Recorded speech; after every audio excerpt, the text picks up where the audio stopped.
All right, and welcome in everybody. Hope you're having a fantastic, fantabulous, awesome, freaking day. My name is Garrett Shumake, and you are listening to the Shumake Take. This is the Shumake Take Conference Championship Recap. Super Bowl 59 has been set.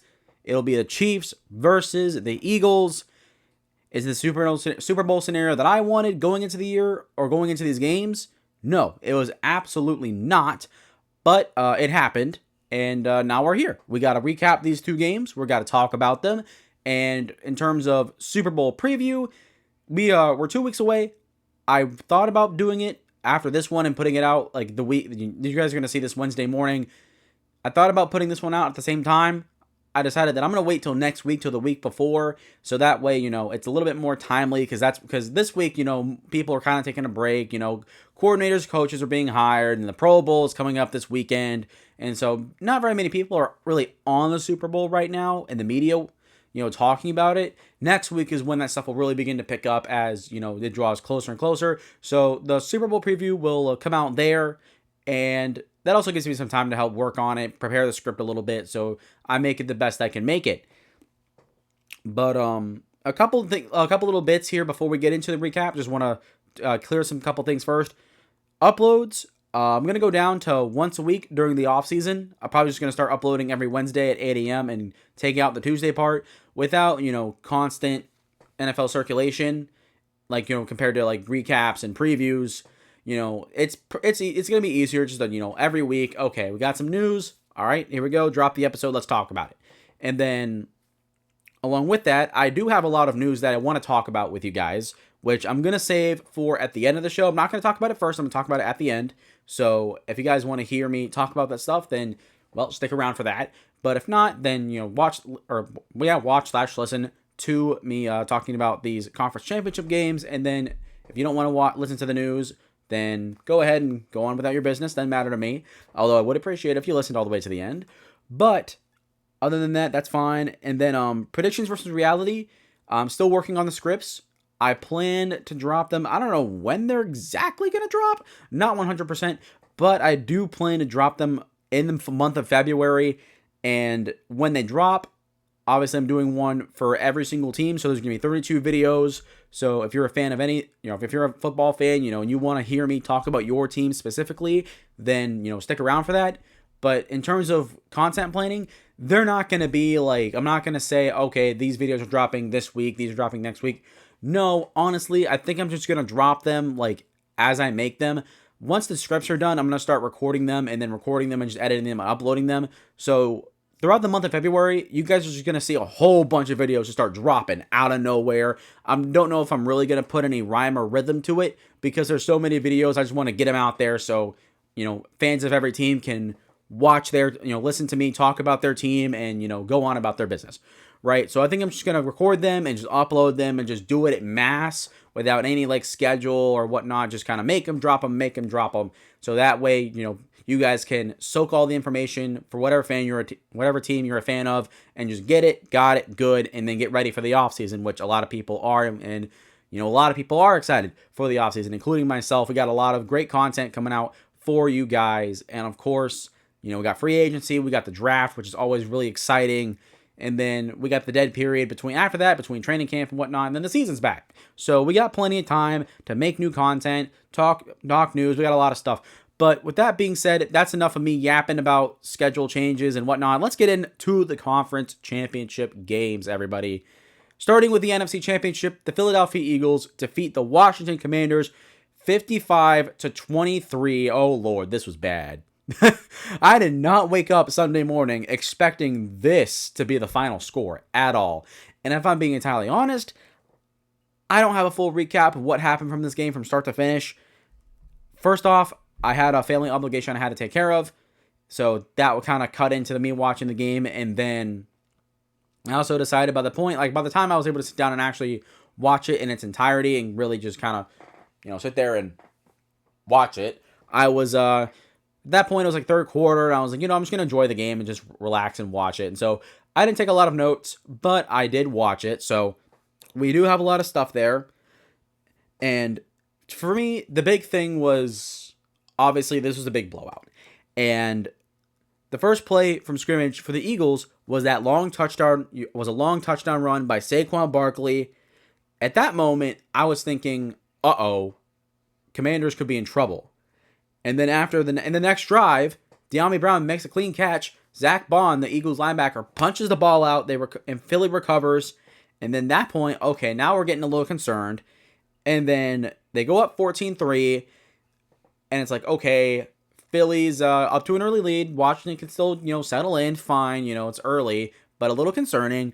But after Jalen Hurts' first rushing touchdown, where they did the push, and then Marshawn Lattimore and A.J. Brown started getting into it. And at that point, I was like, Washington's about to get beat. Not only they're about to get beat, they're about to get destroyed. I knew it. I just felt it. I was like, Washington was not ready to play, and it reflected in the final score. They simply were not ready.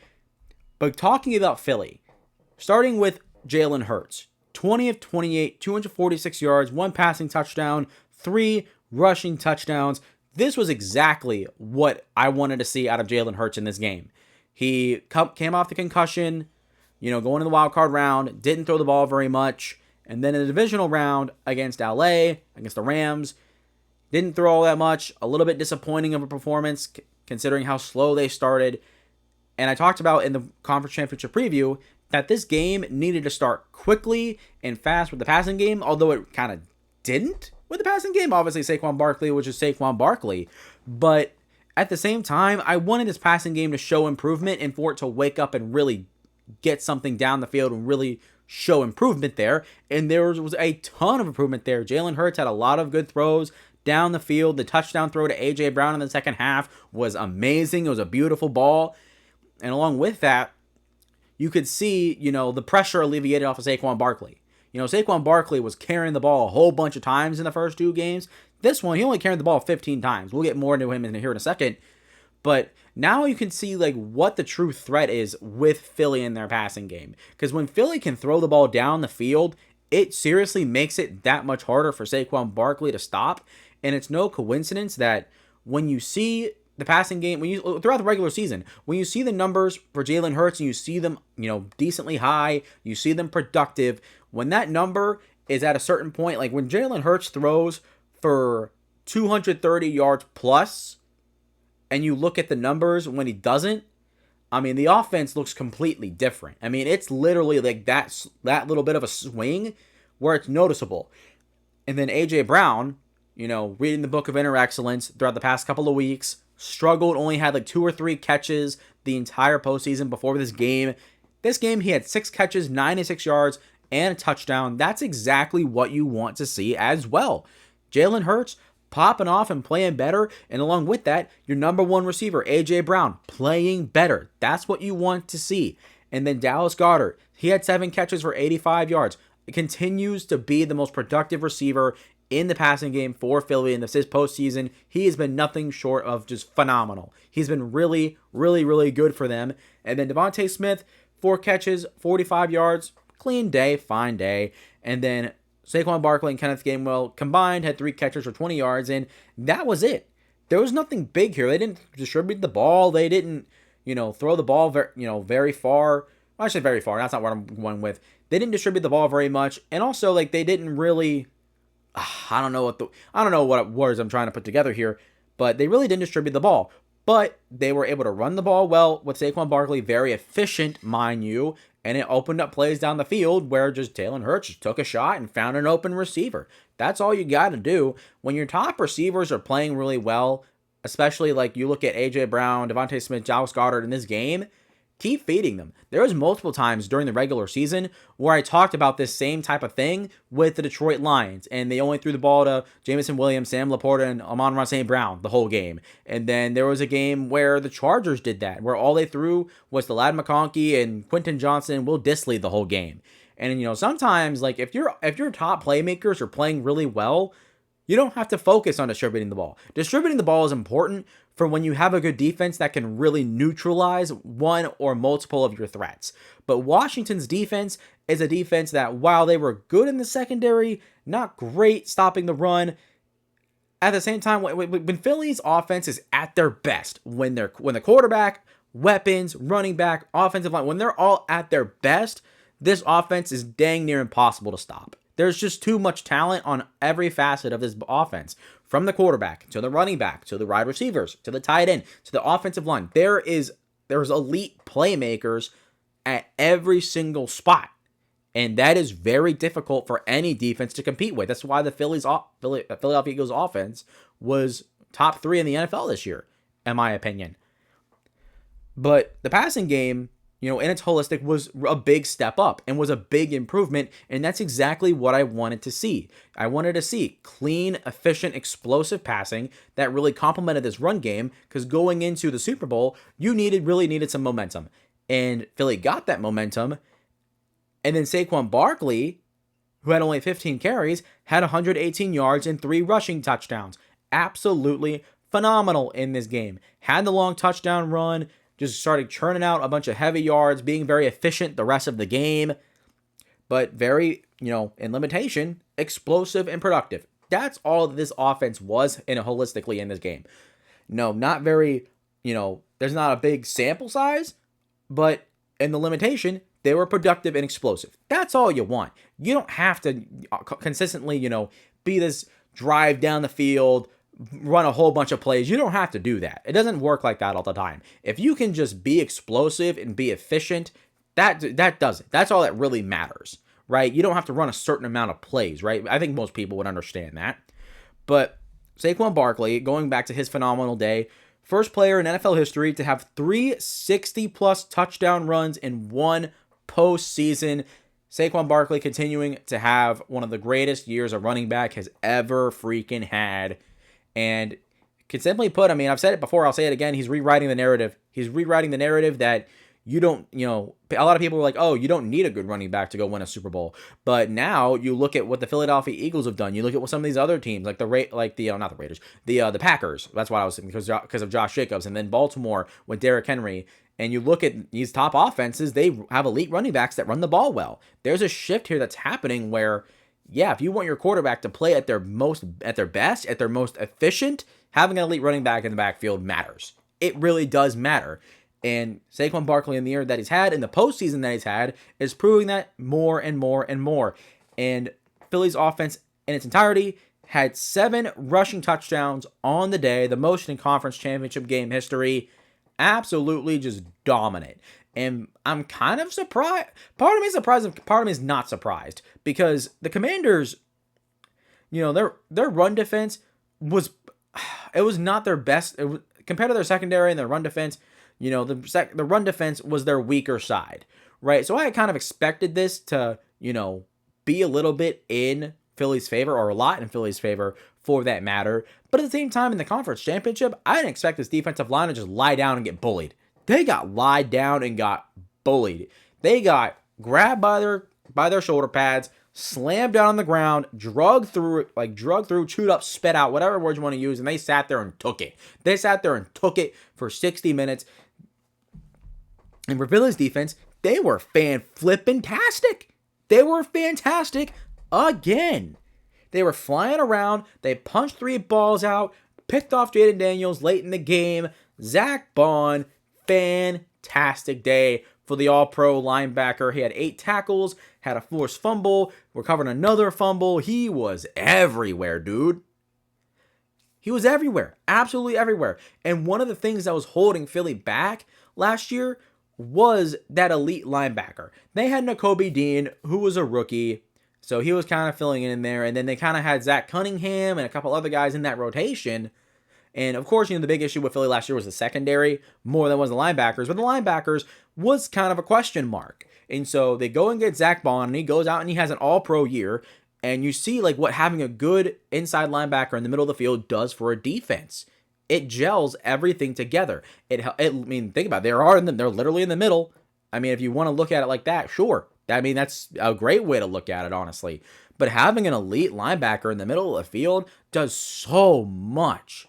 It does so much. And you see the impact that Zach Bond's been able to have, and you look at what this defense has done holistically all year long. It's one of the best Eagles defenses I can remember in recent memory. And quite frankly, this whole team is better than the 2022 team that went to the Super Bowl a couple years ago. It really is. It really, really is. And going back to the defense, another guy I want to shout out here is Oren Burks, the backup linebacker. Nakobe Dean did get hurt in the wild card round. It was, I think, against Green Bay, or he got hurt against the Rams. I can't remember. But Oren Burks has had to step in, and he's played pretty well. He's been picked on a couple times. Like, he's had a couple plays he's let up. But overall, he's held his own, and he's played well, which, that's a testament to the coaching staff, to developing these players, and it's a testament to the front office for getting these guys and getting quality depth. Oren Burks has been really well. He's played really well. And normally when you see players, especially a star player like Nakobe Dean, go down and the backup goes in, usually there's a significant drop-off. There wasn't a significant drop-off. You could see it, sure, but what you want is just production. You want a guy it's the same thing with a backup quarterback. You just want a guy to sail, just keep the ship on course. Don't try and do anything crazy. Don't spin the wheel and send it off course. Just do your job and you'll be fine. And then everyone else will kind of help lift you up. And that's what happened. That's what's been happening. And Oren Burks has been playing really well. So shout out to him, stepping up in huge moments here in the playoffs. And I'm not sure if Nakobe Dean will be ready for the Super Bowl. I assume he will, because I don't think the injury was that serious, to my knowledge. So either way, even if Oren Burks is in there, Nakobe Dean's in there, I think his defense overall is going to be just fine. But going to their keys here, the first thing I mentioned for Philly in the preview video was starting fast with this passing game. Did they do that? Sure. They didn't start with it, but early on, they were getting shots down the field. They were efficient. They were clean. And they had a much better start compared to the other two games. So I could say, sure, they started pretty fast with the passing game. Not to what I thought they would do, but it was better than what it was the wild card in the divisional round. So that's a plus. And then attacking Jaden Daniels from the interior, they did a decent job at that. I thought they would absolutely wreak havoc, but that's where, excuse me, my mouth is drying out. That's where, the Commanders' offensive line stepped up a little bit. I expected them to get destroyed, honestly, if I'm being entirely honest, but they held their own at certain points during the game. But Jalen Carter and Jordan Davis, they had great days. Jordan Davis got a sack on Jaden Daniels. I think it was in the second quarter. Really good play. Absolutely hustled. If you remember, Jordan Davis, when he came out of the combine, he ran like a 4.6 or a 4.7. So for a guy he ran like a sub-5 40-yard dash. And no one his size ever ran a sub-5 40-yard dash. So his unique blend of speed and athleticism for that type of size, there's a reason why he was drafted in the top 10. And then why Jalen Carter was drafted in the top 10 right behind him. Absolute, phenomenally freakish athlete players. And then, continuing on with that, the third key, winning the turnover battle. They won the turnover battle. They got 4 turnovers and had 0. So that's a clear win right there to me. And then the fourth key, offensive line bouncing back. They bounced back. They only allowed 1 sack or 2 sacks. But even then, they didn't allow a lot of pressure to get in to Jalen Hurts. And when they did, they were able to clean it up. And Jalen Hurts, even when the offensive line kind of struggled at a couple points in the game, he was able to run around, create, and make something happen. So it was a perfect blend. It was a great bounce back performance overall by this offensive line, especially with Cam Jurgens. Cam Jurgens got hurt against the Rams with a back injury, and then he didn't start this game, but he came back in and then played really well. He played pretty good, if I do say so myself. So shout out to Cam Jurgens for that performance, the resiliency by that guy. But overall, this was just a perfect performance by Philly. You can't ask for anything more. Dropping 55 points in a conference championship game against your division rival, that's tough. That is really, really tough. And definitely, it's going to make this Philadelphia Eagles team going into the Super Bowl now, you couldn't go in with any more momentum. Obviously, the conference championship is a tough game, but going into it after a blowout, that does a lot. It really does a lot for your morale because it makes you feel really good about yourself, right? But also goes to show that this team, not only did they execute well and they did their job, they had a great game plan. It proves themselves right. More than about proving people wrong, a lot of players, a lot of coaches talking about proving themselves right. And in a game like this where you blow out your division rival in a conference championship game, you're proving yourselves right, that you guys did the right things during the week to get ready for this game. And that builds a lot of confidence. And then moving on to the Commanders side of things, Jaden Daniels, I thought he was fine in this game. He was 29 of 48, 255 yards, had the touchdown to Terry McLaurin, had an interception late, but overall, I think he was fine. He had 6 rushes. He also had 48 yards and a touchdown. So he was pretty much most of everything for this offense, give or take. But I think in this situation, I think he was fine. I mean, obviously, they didn't run the ball very much. Brian Robinson had 11 carries. Austin Eckler had 8. But I mean, obviously they didn't run the ball enough. But at the same time, they got down so big so quickly, it kind of just eliminated from the game. So I can't really knock Washington for that too much. But I do want to shout out a couple players here. Zach Ertz, 11 catches, 104 yards. He was great in this game. His best game as a Commander, probably. Would I say that? Yeah. This is probably the best game that he's had as a Commander this year. Great performance by Zach Ertz, reliable, efficient, and that's what he's been all year. He's been, Jaden Daniels' go-to guy in the most important situations, and he was the go-to guy here. And then Terry McLaurin, he had 3 catches, 51 yards, and then he had the 37-yard touchdown, catch-and-run touchdown. That was really cool. That kind of put Washington back in it at the time. And then De'Ami Brown, 3 catches, 42 yards, let down, had the fumble, which was disappointing. As great of a postseason as he was having, I thought he would step up in this game, but he really didn't do all that much, unfortunately. But the big thing here is this defense just got cooked really, really bad. They got absolutely manhandled in this game. I'm wearing pajama pants. I need to roll them up. My legs are hot, and I can't have a fan on because I have a fan right here, but it won't. It oscillates and it makes too much noise, so I can't have it. But continuing on after me getting sidetracked, this defense did get cooked really bad. They did get 2 sacks, and they did hold Philly to 5 of 10 on third down.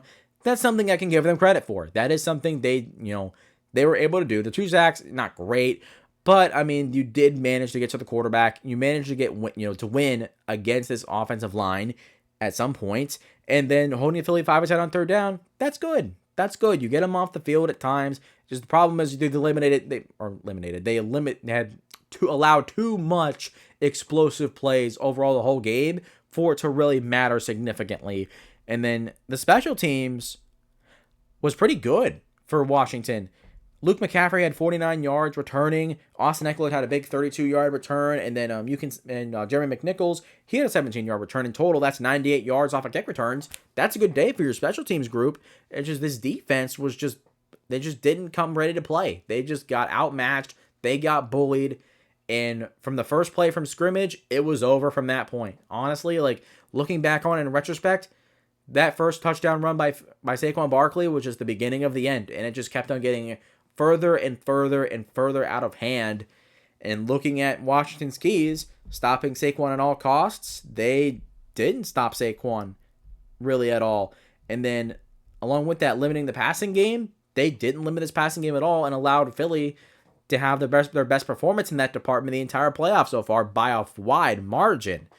And then thirdly, winning turnover battle, didn't commit any turnovers or didn't allow or get any turnovers, and you committed 3 fumbles and a pick. So that's not a winning formula. And then the fourth one, don't get interior pressure. They did a better job than I thought they would, but they allowed it to happen, and it forced Jalen Daniels out of the pocket early, forced him to make some errant throws, and wasn't perfect. It was not a perfect game plan to prevent that. And so I can't say that they did a good enough job at preventing that. And then even though I think, I know Washington fans are disappointed. I know a lot of people, and a lot of NFL fans are very disappointed anyways, because a lot of people just hate the Philadelphia Eagles for some reason. I get the fans thing. I mean, Eagles fans have a bad stigma, but I've met a couple Eagles fans. I've known a couple Eagles fans that are really good people, right? The collective doesn't, a few bad eggs don't make the collective, in my opinion, but that's a different conversation. Either way, I feel disappointed. I'm not even mad or I don't know what to feel about the Commanders losing in the way they did, other than disappointment. It's disappointing, but at the same time, I mean, you can't say you're upset about it. You can't be upset about it because, honestly, we should take a lot of time this offseason celebrating what this year was for Washington. I talked about it when they beat the Lions in the divisional round recap, how no one expected them to be here. I don't even think the Commanders themselves expected to be there, and to a certain extent. But it's crazy that, 1 year everything can flip around. And Washington, like the future in Washington looks brighter than I think it's ever had in a very long time. I think it's even brighter than when RG3 was drafted in 2012 and he won Rookie of the Year and made the playoffs. I think it's even bigger than that because Jaden Daniels, greatest rookie quarterback of all time, greatest rookie season of all time. It's not even close to me. And then seeing what they were able to do with and all the moves too. Like you look at Dan Campbell, Dan Quinn, retread higher, right? And you hire or you bring in Austin Eckler, Zach Ertz, Bobby Wagner, guys, veteran guys that people said were washed, and they came in and played at a high level. And it, with them playing at a high level, really boosted the rest of this football team to get to where they were. And it's just, I can't say any bad things about this team from what they were able to, from how they were able, for what they did, right? Their process of getting it right. And, the big takeaway for me here, which we'll talk about more of this in predictions versus reality. I don't want to hang on this too long, but the big thing for me is, the new ownership, right? Dan Snyder, the former Commander's owner, sold the team. And so now, Josh Harris is like the controlling guy, and it made a big difference. You look at in the Denver Broncos, they had new ownership, and it made a big difference for them too, right? So it's a big thing. It's a really big thing. We're having a new guy at the top where, if it ain't working out, sell the team and get someone new, and it worked. And you look at something I want to give you guys a look at, kind of if you want to go back to Dan Snyder for a second. They released an article, ESPN released an article not too long ago, like a few days ago during the weekend, about how he felt about the Commanders and their situation, how far they've gotten. And apparently he hates it. He absolutely hates it. Well, in my opinion, maybe you should have done a better job at running the team and because you don't have a right to be upset. But it was a really good in-depth article, which, by the way, I think I'm going to put it in the description of this video because I want you guys to read this. It's a really interesting read. It's a little bit of a long article, but I really want you guys to read it because it really details the process of Dan Snyder not wanting to sell the team and, kind of showing his butt to everybody in the NFL and, hearing him talk about how much he hates the Commanders' success and then, going into the details of the entire selling of the team. It's a really interesting article. It's really, really interesting. And by the way, a tidbit that you guys may not know, he lives in London now. Or maybe in a small town outside of London, but he lives in Europe now. And he sold almost all the assets he owns in America, like properties, companies, and whatnot, and brought them all over to Europe. That's where he is now. And he actually, part of his time growing up, he did grow up in London for part of his life. So that is a little interesting nugget, I guess. But it's very interesting. Literally sold the team and then just booted out of the country. Literally just got his family and uprooted them and went to another country. That's crazy to me. But very interesting article. A little bit of a tangent, tidbit, kind of going off there. But overall, to conclude the Eagles and Commanders game, Philly will be going into the Super Bowl with a lot of momentum. This team is definitely better than the 2022 team. And at this point, if there's any team that's going to beat Kansas City, it's going to have to be Philly. And honestly, Philly will be the toughest opponent that Kansas City has faced all year long. But we're going to save that for the Super Bowl preview. But now we actually got to talk about Kansas City here, where the Chiefs defeat the Bills 32-29. The Chiefs head back to the Super Bowl. Well, Josh Allen goes home once again, and major heartbreak. For me, there was 5 or 6 indicators. I can't remember what I put in the script, but we'll get there as we talk about the game. The big takeaway for me for this game was Buffalo, simply put, was not ready to play this game. They were not ready. And there's going to be, I know everyone wants to talk about the referees and the questionable calls.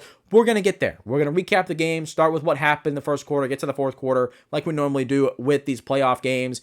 And so I'll address it as it comes up. I've kind of made my peace with it, although I don't want to, I'm going to try and not talk about them too much because I'm not really in the mood. I'm not really in the mood to rant more about controversial topics. It's not what people necessarily want to hear from me. That's not what I'm here for. But at some point, you have to talk about it. So we'll touch base on it when it comes into this game. But let's start. Let's start with this game.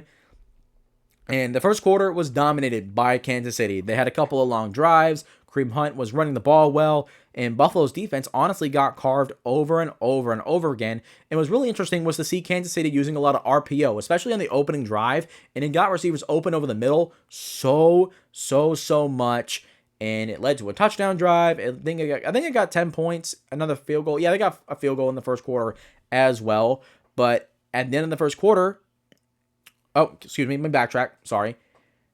The Kansas City, they dominated the first quarter mostly. Josh Allen, too, had some really bad throws. The first drive of the game, second and third down, those throws were almost intercepted. They probably should have been intercepted. He fumbled a snap as well. You could tell that there was jitters. There was a lot of nervousness. There was a lot of jitters. And to me, when I mentioned there was little indicators in the game that Buffalo was in over their heads and they weren't ready to play this game, that was indication number one. Number one, in that situation, I get it's nerve-wracking, but come on. You've been there before. Having these jitters, that was a little concerning. Seeing that, I was like, uh-oh. Like, I wasn't like too big on it, right? But it was something I kept an eye on. I was like, okay, this is interesting. And then this next point, this is key indicator number 2 for me. I'm going to be honest, a little bit of a disclaimer here. This might be a little bit of a reach. This honestly might be a little of a reach. Let me know your thoughts in the comments on this, because I want to hear someone else's thoughts on this. And maybe I'm in the wrong here. Maybe I'm in the right here. I don't know. I want to hear what you guys think of this next comment. But near the end of the first quarter, Mahomes goes to hand the ball off to Isaiah Pacheco. It botches the handoff. The ball goes down, and Buffalo recovers. And when Buffalo recovers it, refs call it that it's Buffalo ball. You see multiple Bills defenders on the sideline throw those big cold jackets down, and there was like this big celebration that happened. And at least from the TV perspective, I will add that caveat as well, that I only saw it from the TV perspective, right?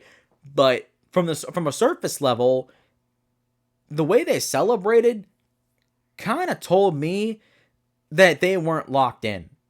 Because, look, the first quarter, it was a botched handoff. It's not like, one of your guys punched the ball out and got the recovery. If that had happened, I would see it. But, I mean, that was the play where you kind of got lucky. You kind of got lucky, jumped on it, and I don't want to take away from the fact that it's a huge play. I mean, it is huge. Getting a turnover against Kansas City at home, that is huge, right?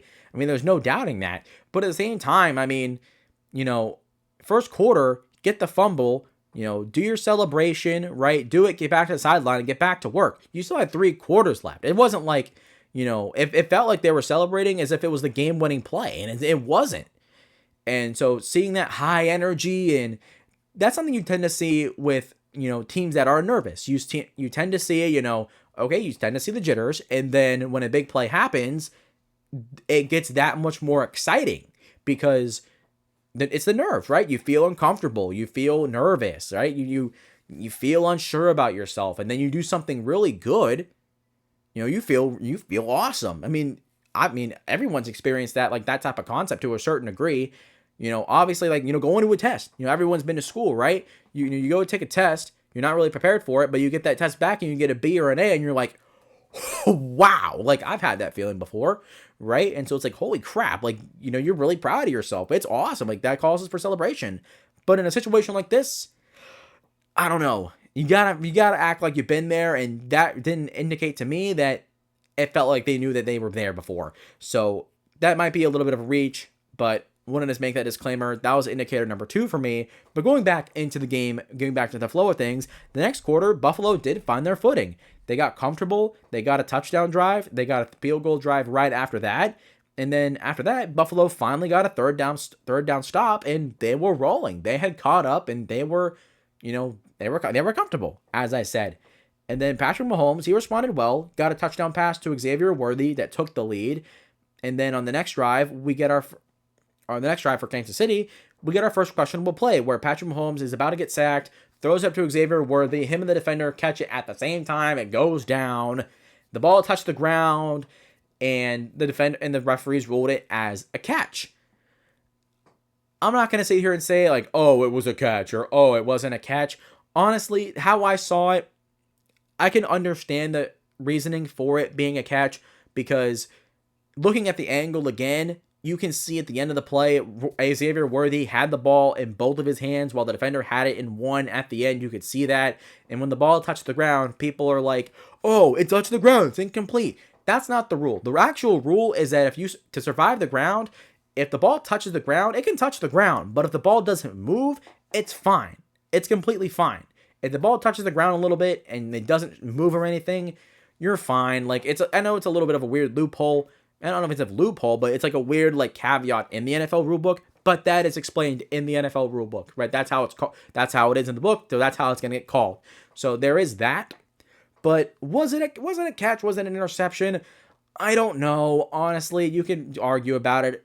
I really don't know. I can see the argument for both sides, I should say. Like, I can see both sides of it. But either way, it wanted to catch in the Chiefs' favor. And then following that, Patrick Mahomes runs it in for his first rushing touchdown. And that was indicator number 3. Mahomes runs it in for a touchdown. And, and it hit me. Buffalo at this point had zero answer for Patrick Mahomes and his mobility. They had zero answer. And it wasn't concerning that the part that they didn't have an answer. It was the fact that it didn't seem like they prepared for it.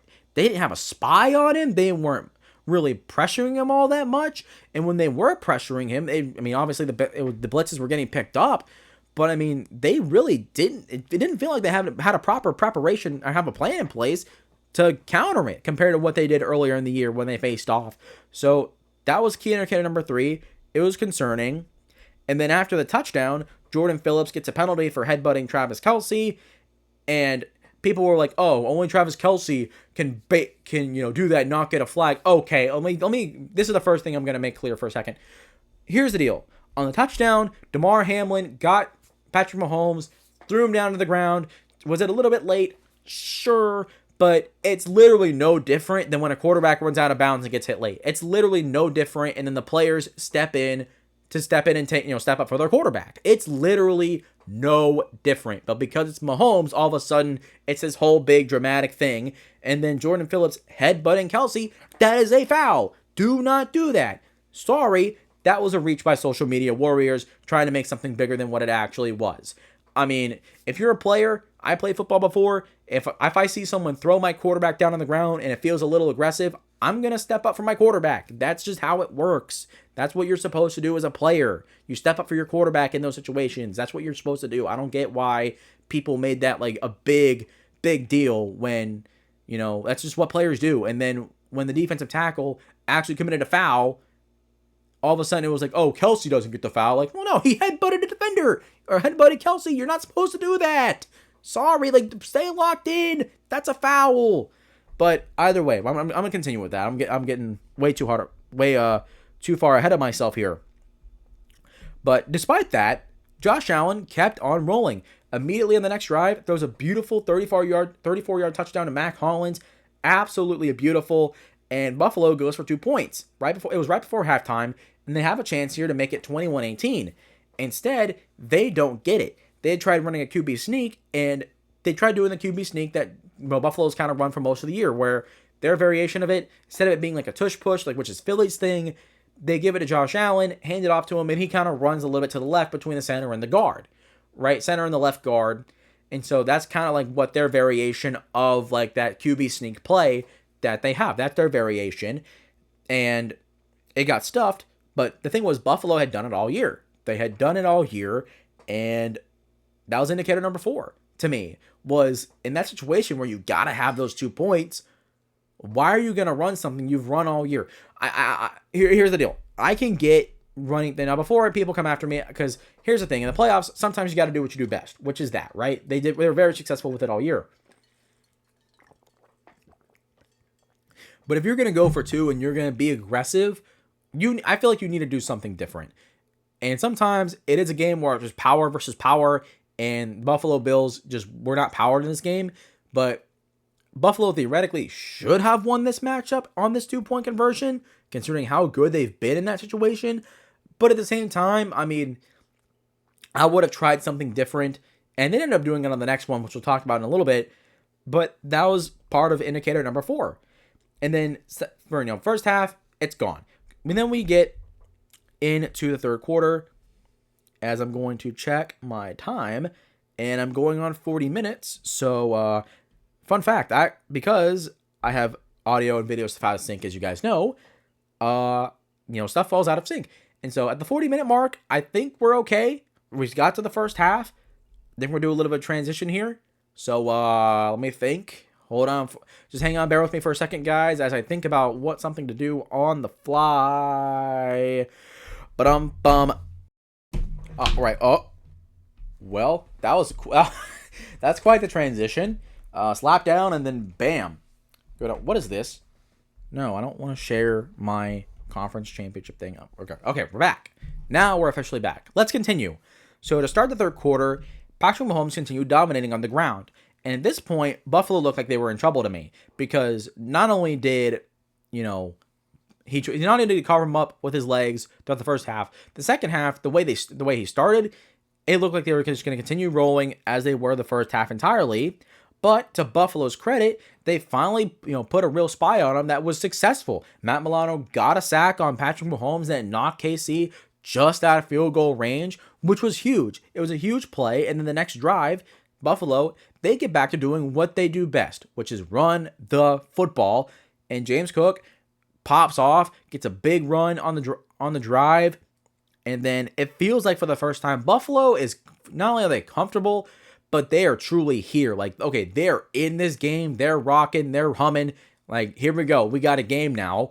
And they finally get down there. And on 4th and goal on this drive, they give it to James Cook, who jumps up to try and dive, gets knocked airborne sideways, uses his left hand, lands on his left hand, and uses it to adjust, and so he can reach across the goal line for the touchdown. Mind you, on 4th and goal, what a freaking play.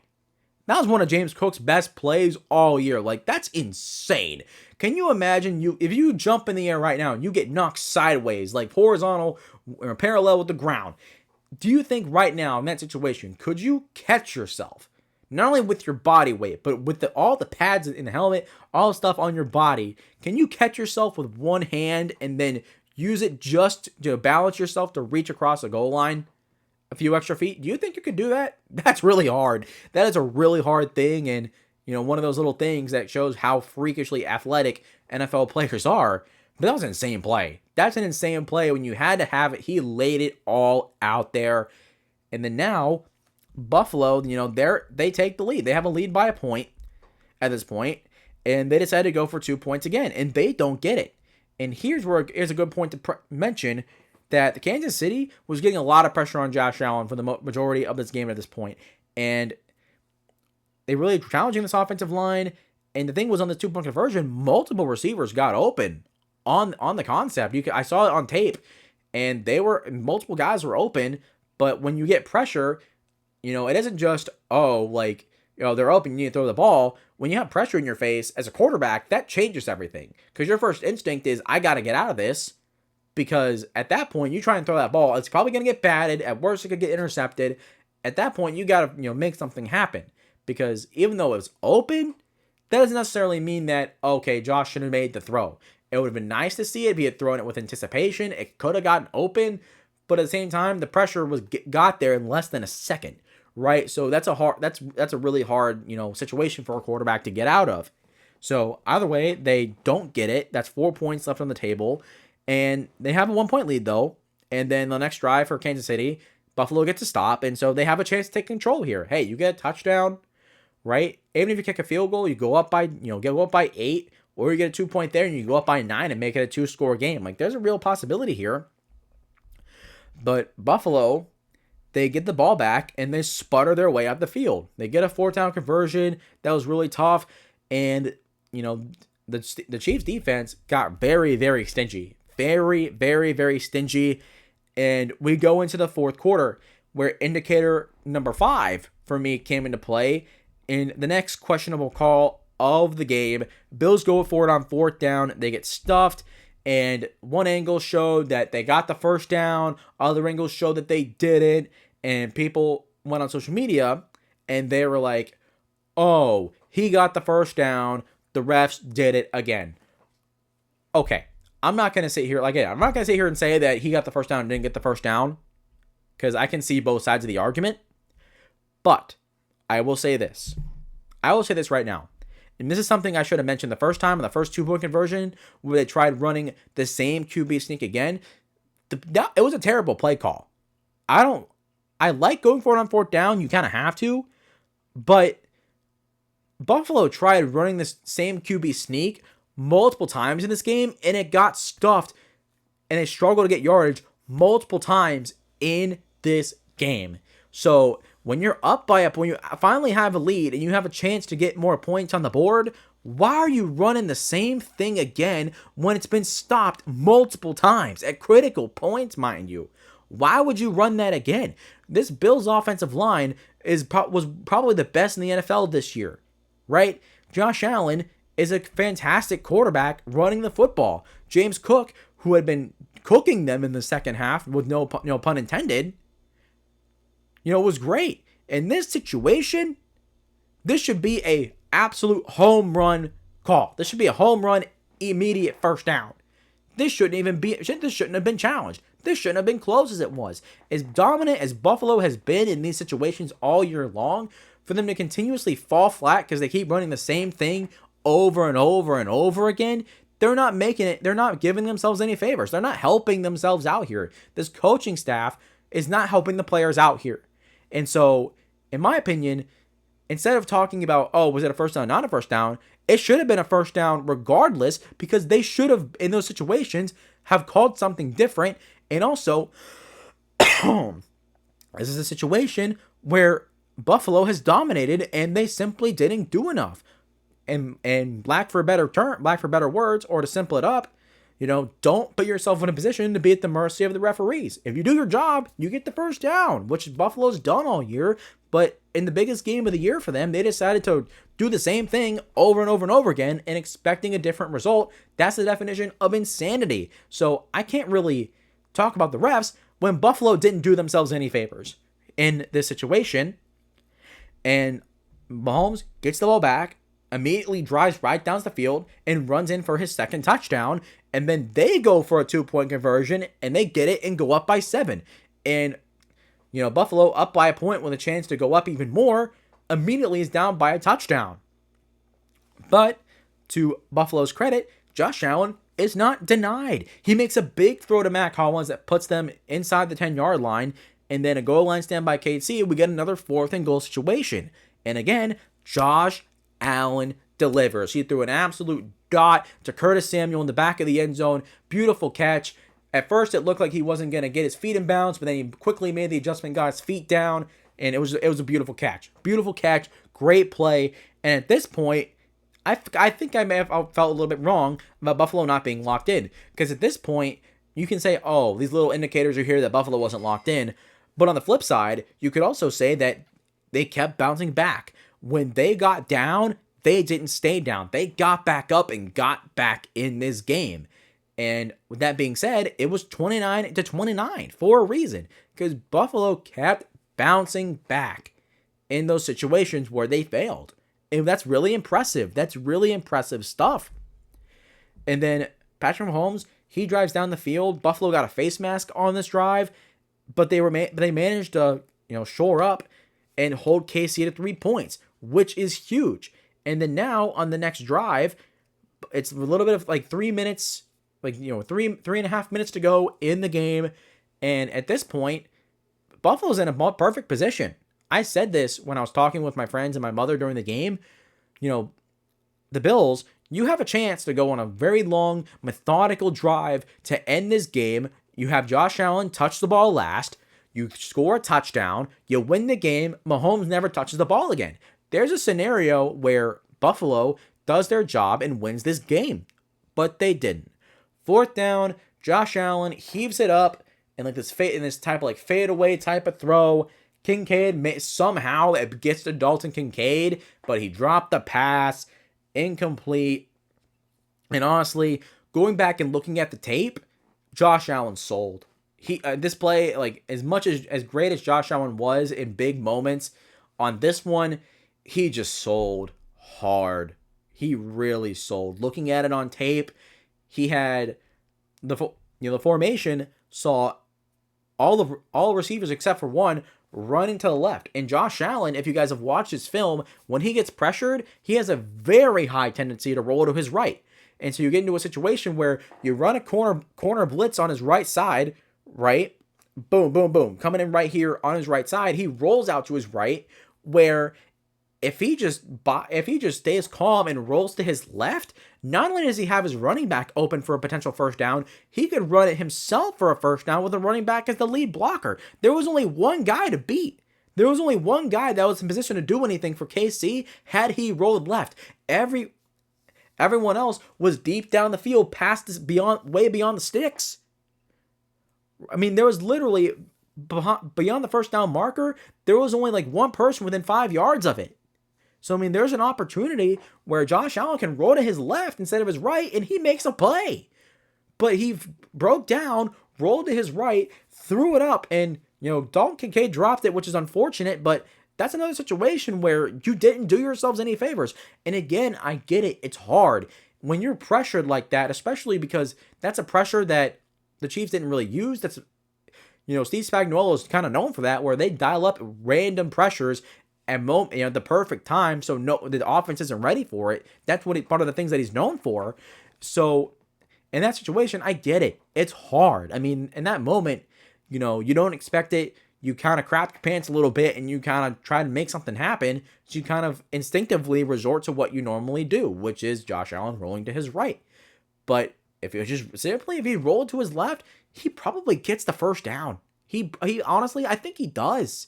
Whether he dumps it out to the running back or runs it himself, honestly, I believe that. And that's why I said he sold hard.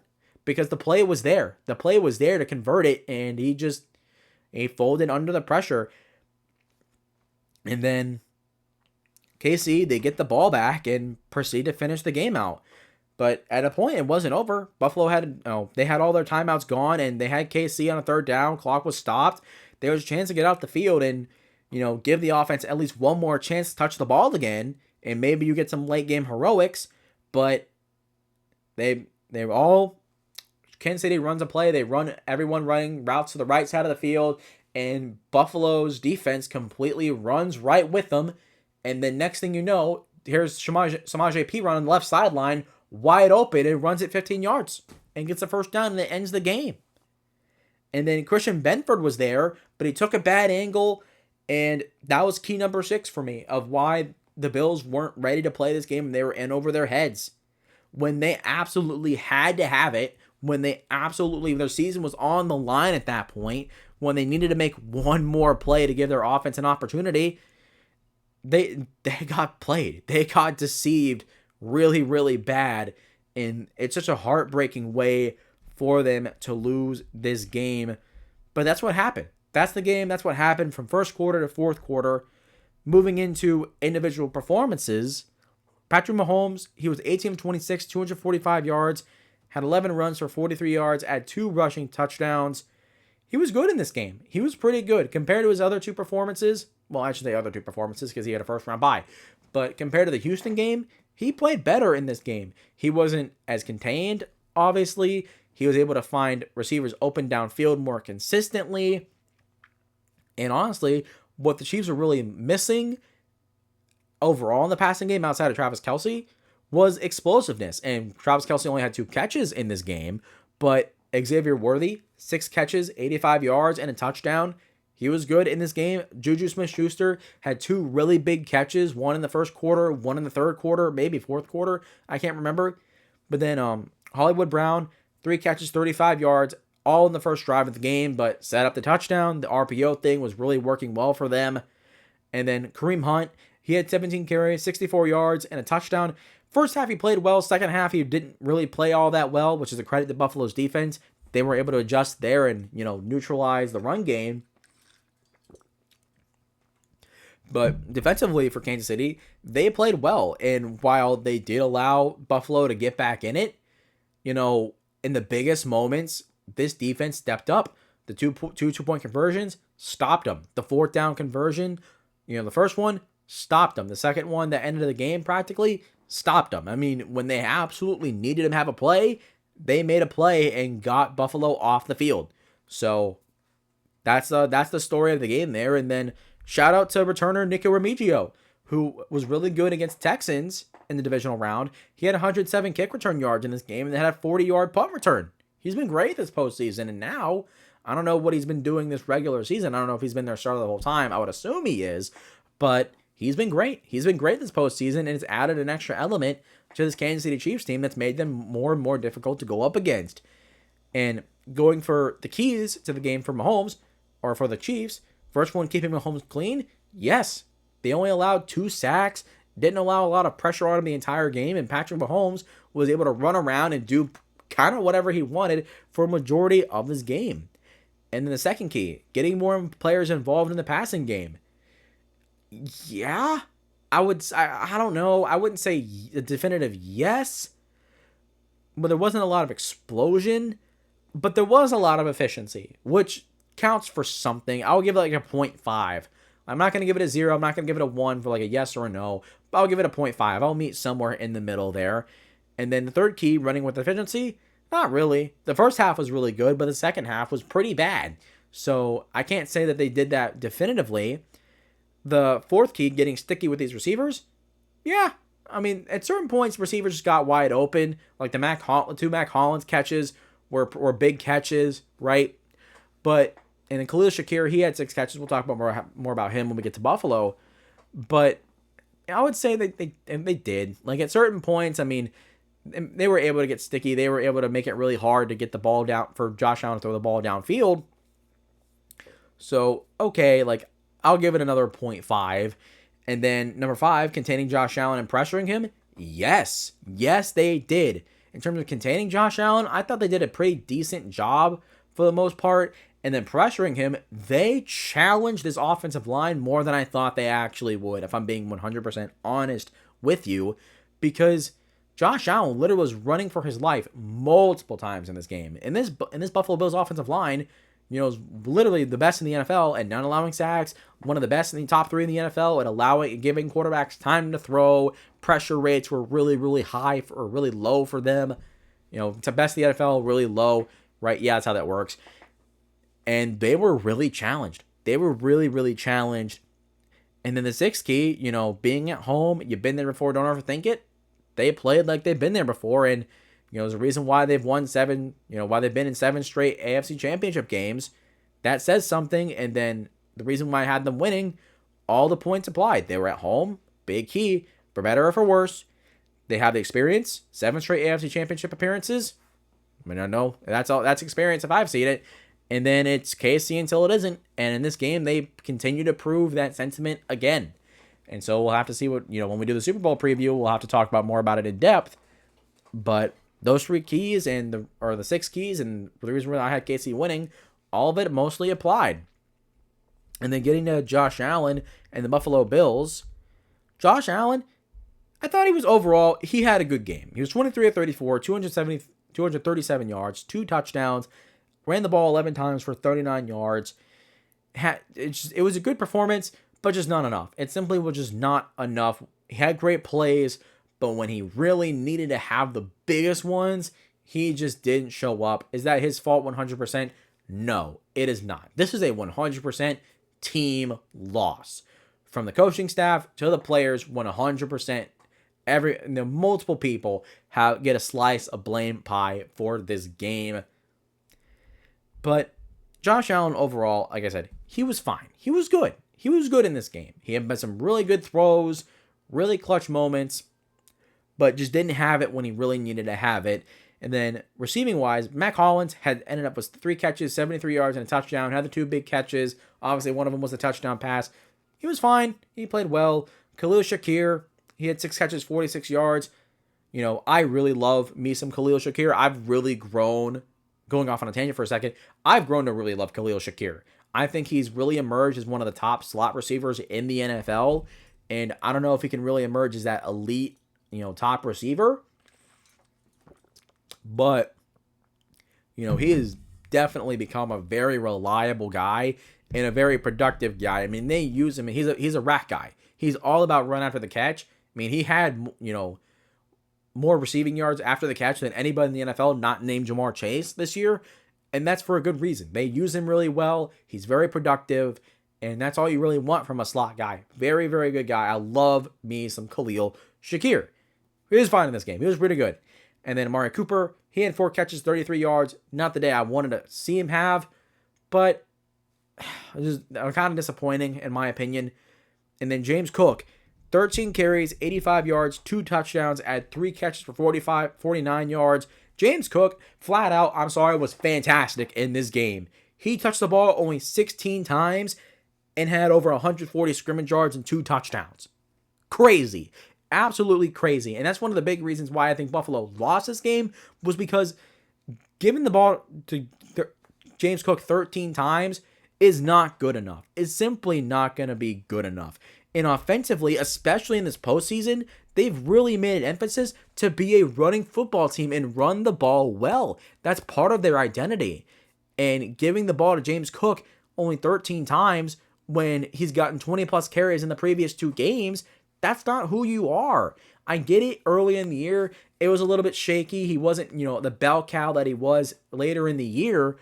But at the same time, he was cooking. He was playing really well. I don't understand why they didn't try to give him the ball more in the second half. They really didn't try to. So it's unfortunate that he didn't see as many touches, but as productive as he was phenomenal in this game. He was the best part of this Buffalo Bill, of the team for Buffalo. He was the best player on the field.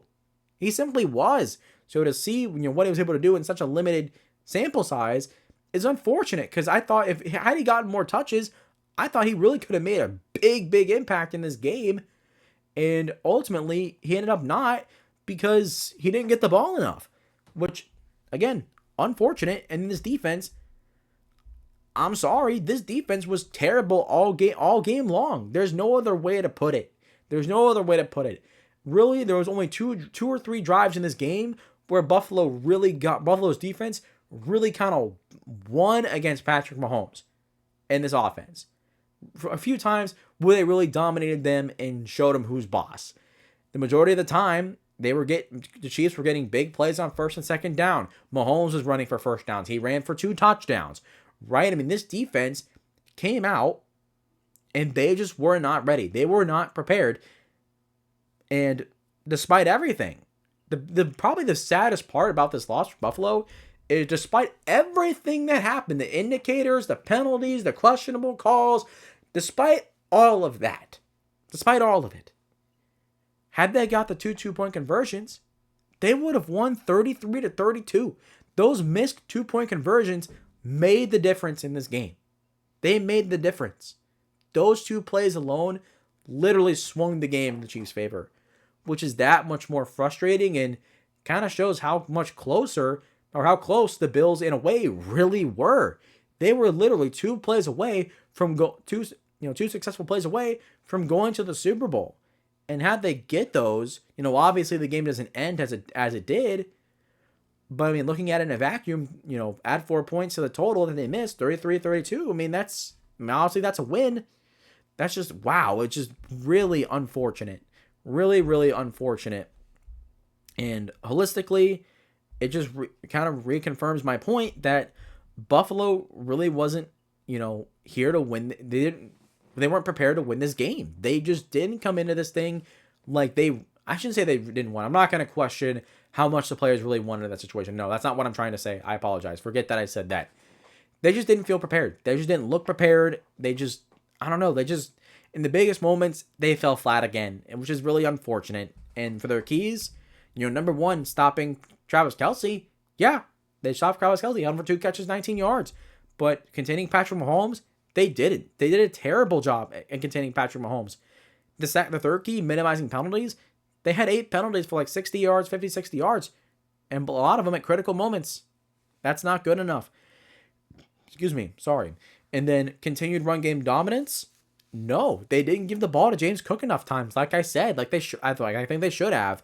And then using Allen a lot in the run game. No, he ran the ball 11 times, but I can't really say that they used him a lot in the run game. They didn't have a lot of design runs for him. They didn't really, it was just obligatory. 4th down, 4th and short, give him, quarterback sneak, quarterback power, give him the ball. They didn't do a lot of and they're not a read option team, but it just didn't put the ball enough in Josh Allen's hands to let him run with it, more than it was him just running around and making plays when a passing play broke down and he had to play outside of structure, right? It was more of that than it was these design runs really using his legs and using it as a scheme, but they just didn't do enough of that overall. Key number 5, continuing the pass rush? No. Sure, they only allowed a couple sacks, but Josh Allen was pressured all game long, and the biggest moments, he got pressured the most. And then key number 6, with everything being on the table, they played like everything was on the table. But the thing was, there's a difference between being aggressive and there's a fine line between being aggressive and stepping over your boundary. And the thing was, I have no problem with how many times they went for it on 4th down like 6 times. I have no problem with that. You needed to do that. If you're going to beat Kansas City, you literally have to play like you have nothing to lose. And they played like they had nothing to lose. You could see that. But when you run the same QB sneak multiple times over and over again, and on the big plays, you get pressured and you don't really call a play, to help you prepare for that. Like on the 4th down, 4th and 5 that Josh Allen heaved up out of nowhere, I thought they'd call a timeout. They didn't call a timeout. I won't know it's a 2-minute warning. Never mind. So I take that back. But you can't be like aggressive and then proceed to kind of do the same things over and over again. They clash with each other. It doesn't gel together. It's like mixing oil and water. It doesn't work. Like, it doesn't make sense to me. If you're going to be aggressive, be aggressive. Do things differently. Do things fun. Do things like really challenge this defense. This defense was getting after you when it mattered, right, on the 4th down. Do something different. Do something different and really catch them off guard like Kansas City did on the final 4th down attempt for Buffalo, right? Do something different. And they really didn't do all that much different, unfortunately, which counteracts the aggressiveness that they were trying to do. So that's just unfortunate.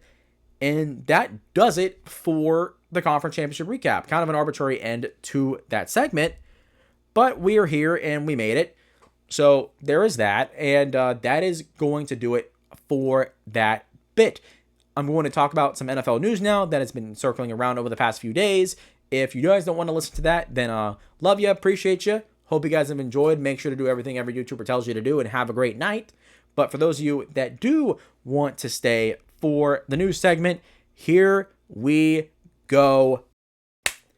All right, and now time for the news. The NFL news that has circulated around these past few days. Got a lot of very, very juicy stuff here. I want to start with head coaches because, oh boy, we got some crazy hirings, dude. We got some very, very crazy hirings. Starting with the Jacksonville Jaguars hiring Bucs offensive coordinator Liam Cohen to be their next head coach. Okay, you can look at it both two ways here, in my opinion. You could look at it positively. They get a young offensive head coach, which I wanted Jacksonville to do, which, okay, good. You get a guy that took Baker Mayfield and made him into an MVP candidate for some people. Got literally best year of his career by far. Best year on offense Tampa's probably ever had. Okay, good. Right? So the idea here was very, very good. I like that. But here's where things get a little bit shaky. Because the saga. It's the entire process of how this happened. So if you guys don't know, this is how the process happened from Liam Cohen to becoming the Jacksonville Jaguars head coach. So first, he was one of the first interviewees, for the job after Doug Peterson was fired. But he had backed out and decided that he was going to stay in Tampa and had agreed with Tampa on a multi-year contract extension that would have made him the highest paid offensive coordinator in the NFL. And so it was at the time, it was a done deal. News broke that he was going to finalize it. He was going to sign. And then the day that he was going to sign it, his kid had gotten sick. At first, people thought that was a lie for this next point that we're going to get to. But no, it was true. He was sick. It was confirmed. Hopefully his kid gets better. And it is better by now, hopefully. But he had went back to Jacksonville to take a second interview with the Jaguars on the day that he was supposed to sign the contract extension. Between this time, the Jaguars had fired GM Trent Baalke, which if you're a Jaguars fan, thank God. This guy was terrible. Absolutely terrible as a GM. So seeing him fired, fantastic. If you're a Jacksonville Jaguars fan, you're probably pretty happy about that. And then the next thing you know, the word's going around that, oh yeah, he went back to Jacksonville to take another interview, and it looks like he might actually take the job this time around. And then a couple days after that, boom, news broke. He's the new Jaguars head coach, and then sits down into his first opening press conference or whatever. And then this dude, just take a look at the clip. Just take a look at the clip of how he says Duval. Jacksonville, the community, Duval. This is so goofy. It's so goofy. The Duval. Like, oh my God. Look. Liam, I appreciate you. I appreciate the fact that you're, being yourself and you're doing your thing. But come on, dude. Come on, dude. This is the goofiest thing, like, so far, like, in this. We're not really in the off season yet, but for, 30 out of 32 teams, they're in their off-season programs, getting into it, getting things started. So for everybody else, funniest part of the off-season, pre-off-season, whatever we're doing so far, him going, Duval. It's just so goofy. It's so goofy. But while I like the move on paper, there is a lot of questionability here because obviously the way Liam Cohen handled the situation with Tampa and coming here, most people have found it unprofessional. Tampa Bay Buccaneers fans have literally put him on blast. They went from loving him one day to literally like a day afterward, calling him a snake and hoping that like he fails. Which I'm not going to wish for Liam Cohen to fail. That's wrong. That's just wrong. I can't ever root for another human being to fail. That's just weird to me.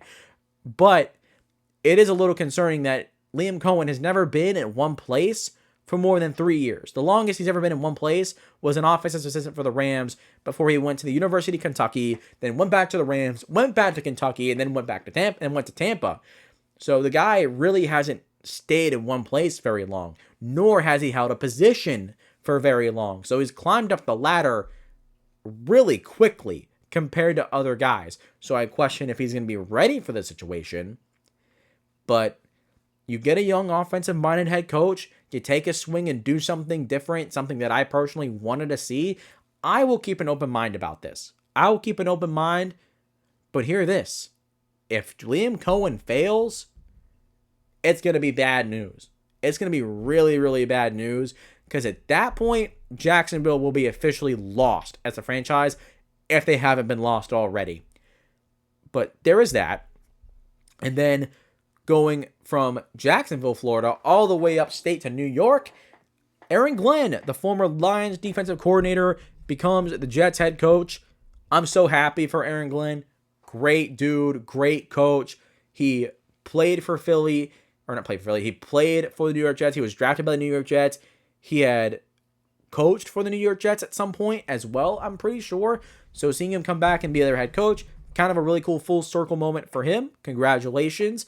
And hearing his opening press conference, people were trying to clown him, because he was like, oh, like, we're built for this, you know what, he said, the word he said a bad word, right? A word that I can't say on the show, but I think it's perfect. I think his opening press conference was really, really good. That's something, like, honestly, the Jets and Jets fans really needed to hear. They need to hear a coach come in here and just set the record straight and say, we're going to come in here, we're built to win games, like, no BS, tough, hard-nosed football, accountability. Like we're gonna earn everything, and that mentality, and that's gonna be really good for this Jets team. I think the move, as much as I wanted them to get an offensive head coach here, I like the move. I like the move because he's been with the Jets, so he gets the standard right that's supposed to be set for the Jets, and they get a leader. They get a really good leader of men. And it's hard for me to say and give that a big credit because every head coach should be a leader of men. That's the reason why you're a head coach. of a NFL football team, right? But there's some guys, every coach is a leader of men, but then there's some coaches like Aaron Glenn, like Dan Campbell, like Mike Vrabel, right? These guys that are, hard-nosed, tough, gritty, no BS, earn everything type of coaches. And there's a reason why guys like Mike Vrabel, Dan Campbell are loved because of that coaching style. And for a team like the Jets, who has been nothing but dysfunctional this whole time, that creates a big opportunity to build some stability. That's really like what Aaron Glenn can do and why I think they hired him. Because if it works out right, he's going to bring stability to the New York Jets. And I hope he does. I'm rooting for him to do it. Love the guy, of course. And this is honestly, I'll give this an A grade for hiring Aaron Glenn to be the next head coach of the New York Jets. This next one, though, flat out F. Cowboys hiring Brian Schottenheimer, their offensive coordinator, to be the next head coach. You know what's funny about this? The thing is, I'm a gamer, if you guys don't know. If you guys do know, you guys probably know. But I'm a gamer, and my favorite Madden game of all time is Madden 11. I play it a lot. I play it multiple times a week. Great game, fun game. And what's funny is right now, I'm currently rebuilding the Cleveland Browns, and I hired Brian Schottenheimer to be my head coach. Not because of Brian Schottenheimer as he is a head coach, but I was thinking, okay, you know what? I want to go for a run-heavy philosophy in this rebuild.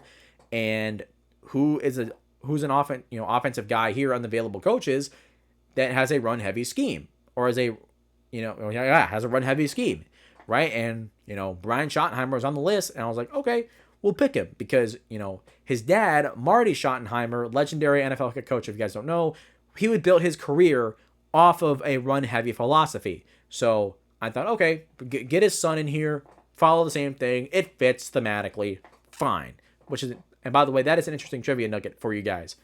Obviously, Marty and Brian Schottenheimer, obviously they're going to be related, but yeah, Marty Schottenheimer, all-time great head coach, really, innovated, really run-heavy, power-running philosophy, and that's why he's in the NFL Hall of Fame. Legendary head coach. So a little tidbit there, but going back to Brian Schottenheimer in real life, not in Madden, this move is horrible. Absolutely horrible. Out of all the moves they could have got, or they could have done, this is the guy.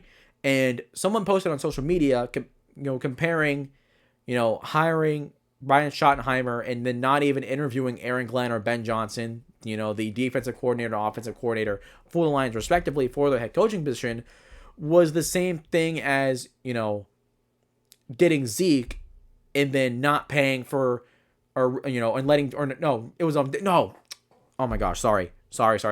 Derrick Henry. Remember they reached Derrick Henry, they talked, and then the Cowboys never got back to Derrick Henry, and they just settled to bring Zeke back. And someone mentioned that it's the same concept, and yeah, it is. If you guys can make any sense of what I just said. So here, I'm just gonna try and fix it real quick. Let me just fix it. We go right back in time, and whoop, here we go. Let's fix it. So someone posted on social media and said the Cowboys hiring Brian Schottenheimer as the head coach and not even interviewing Aaron Glenn or Ben Johnson was the same as, not even really contacting and seriously pursuing Derrick Henry and just going back to Zeke. It's the same thing. They really didn't do their due diligence to get the top, to really try and get the top guys, and just settled for someone else. They settled, right? They settled. Instead of being aggressive, they settled, which is what the Cowboys have done for the past, many years or so, right? Jerry Jones is not the aggressive owner that he was when he first bought the team and what made them so great early on in the 90s. But seeing that, it's just unfortunate. And then he goes out and says, this is the biggest risk you can take. And it's like, what are you talking about? That's what you're talking about with your new head coach? Oh, this is a big of a risk you can take? You can't be saying that about your head coach. You should be talking about how confident you are in this guy. And you're talking about how big of a risk it is? What are we doing here, dude? What are we doing here? Genuinely, Dallas Cowboys fans, as much as we love to talk trash and dog on you guys, I feel bad for you. I genuinely feel bad for you because this was one of the worst case scenarios for a head coach hiring. And, they waited to the last minute to start negotiations with Mike McCarthy. Couldn't get him done. He's out. So getting Brian Schottenheimer is a downgrade. Not to mention, Brian Schottenheimer offenses, out of all the years he's been the offensive coordinator, only 3 times his offenses were in the top half of the league. So if you're looking at this offense stepping up and being better, I don't know. I don't know about that. I feel like this move could blow up in Dallas and Jerry Jones's face. Not rooting for that to happen. Like I said, don't root for anybody to fail. But this does not bode well for the Dallas Cowboys, and be a very interesting situation to look at throughout the offseason and going into the regular season, because this move, Jerry Jones in a way is right. It is the biggest move you can take, because if it blows up in your face, this team is going to be in the dumpster for a while. But moving on, the Raiders, and probably the most shocking move so far in this early offseason idea or offseason process, the Raiders hired Pete Carroll to be their next head coach. And wow, I was not expecting Pete Carroll to come out of retirement from coaching to coach an NFL team again. And for the Raiders, honestly, this is a fantastic hire.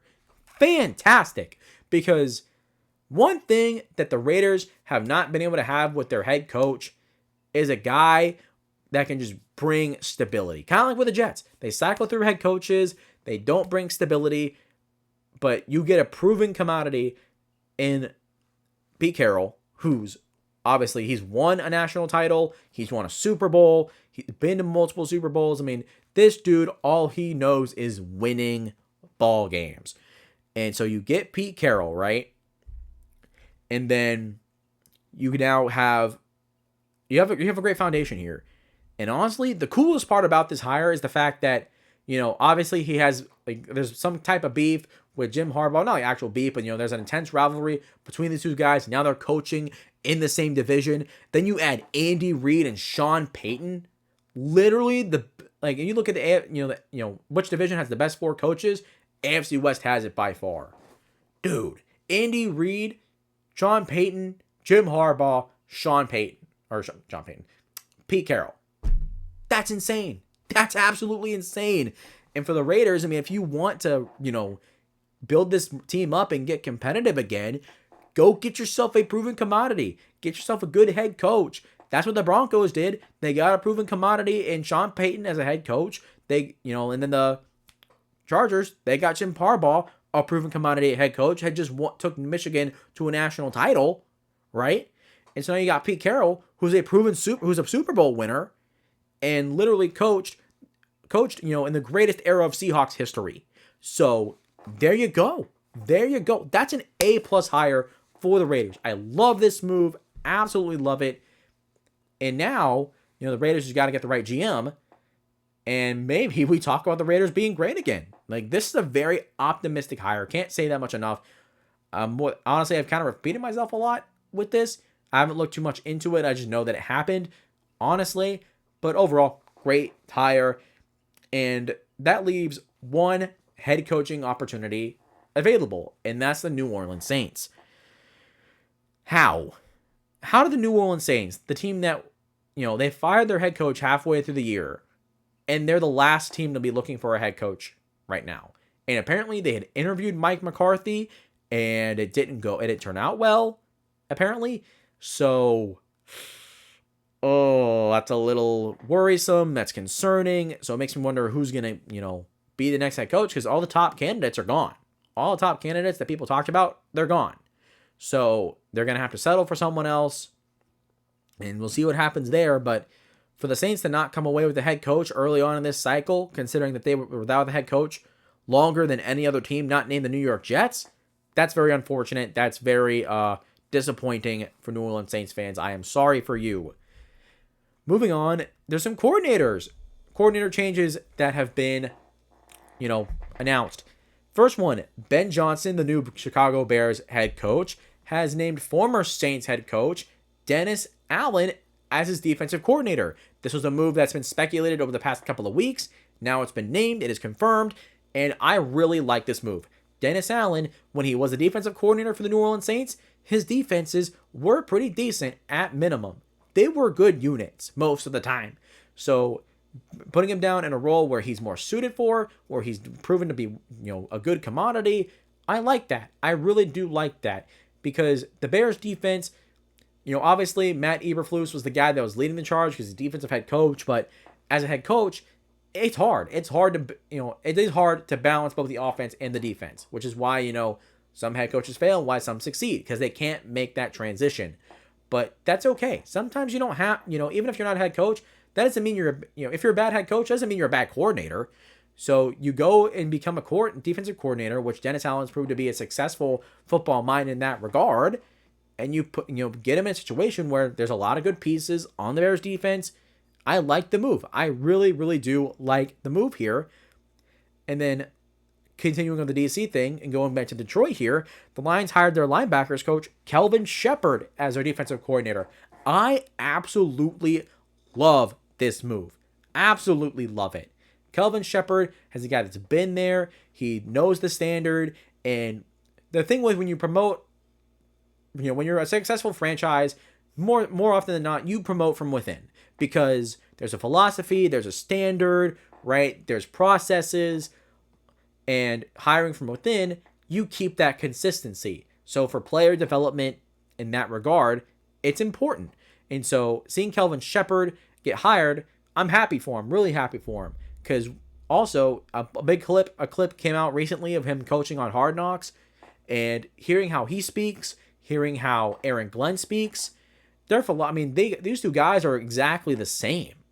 And that's exactly what you want. A guy that's going to treat players the same way, uphold the same standard, keep things the same way, and keep on building. That's what you want to see. Love the move. Love the guy. This is a very encouraging move. He's younger too, so probably have a little bit more emphasis on the secondary more than it was last year. Aaron Glenn's kind of an older guy, so I can get it. He's more of a trenches type of dude. So Kelvin Shepphard, even though he's a linebackers coach, because he's younger, has probably a little bit more, that's not the word, more like, awareness of where the NFL is going. Not that Aaron Glenn wasn't. No, I don't want to put it like that. But, these younger guys, they tend to be more in tune. That's what I was looking for, more in tune with the way the NFL is evolving. And so you pair that with, you have Kirby Joseph and Brian Branch, two young guys, right? You got Terrion Arnold and Anish Rackstraw, two first, second round picks at corner that are very, very talented. This is a very exciting move if you're the Detroit Lions. This is a move that people thought they would make. They made it, and I really love the move. And then the Lions hire the Broncos passing game coordinator, John Morton, to be their offensive coordinator. This move I'm not so sure about, because, like I said, when you're a successful franchise, you probably want to hire more from within to keep consistency and keep the same standard. But I don't know. You can't find a guy to replace Ben Johnson. Ben Johnson's Ben Johnson. But hiring John Morton as the offensive coordinator, I can respect it. I'll keep my mind open, right? I'm not in love with the move like I am with Kelvin Shepphard, but I do like the move because John Morton, passing game coordinator, right? He worked with Bo Nix heavily. Big catalyst as to why he was so successful. Although the numbers in the passing game for Denver overall were not great, but when they were clicking, they were successful and they had some really good games. So I will keep an open mind. Obviously, the Lions offense is so much more talented than the Broncos offense right now on paper. So maybe he steps up here and, we see continued greatness from the Lions offense. Keep an open mind. I'll say I can get the move. And the next one, Robert Saleh, the former head coach of the Jets that was the first head coach to be fired, goes back to become the defensive coordinator of the 49ers. Love this move. The big reason why the 49ers fell off this year and had their Super Bowl hangover was because their defense simply was not that good this year compared to years past. So you get Robert Saleh, a guy that, when he was there, had one of the best defenses in the NFL. For 49ers fans, I bet you're happy. I bet you are elated because this move, in my opinion, probably is the one move they need to make to get them back to being playoff contenders again. And honestly, that move alone, I probably, when I do my schedule predictions later in June and July when the schedule's out, I think I might have the 49ers at least be in the playoff hunt. They're not going to be a 5-6 win team again. They're not. I firmly believe that. So seeing that happen, that's encouraging. That is exciting. And then after that, another defensive coordinator hire. The Bengals hire Al Golden to be the next defensive coordinator. He was the defensive coordinator at Notre Dame, who were just in the national championship. And this move, I can respect it. It's interesting to say the least, but it's not the first time that we've seen a defensive coordinator jump to a coordinator job in the NFL and have success. I mean, look at what Jesse Minter did with the Chargers, right? He followed Harbaugh to LA after he left Michigan, and in year one, the Chargers, which have had bad defenses for years, immediately became one of the better ones in the NFL. Immediately, and overnight in 1 year, right? So Notre Dame's defense throughout college football was really, really good this year. Really, really good, really, really sound, really, really fundamental. Those are the big things that you look at. And so to see that guy be the defensive coordinator for the Bengals, that's encouraging. That's really encouraging.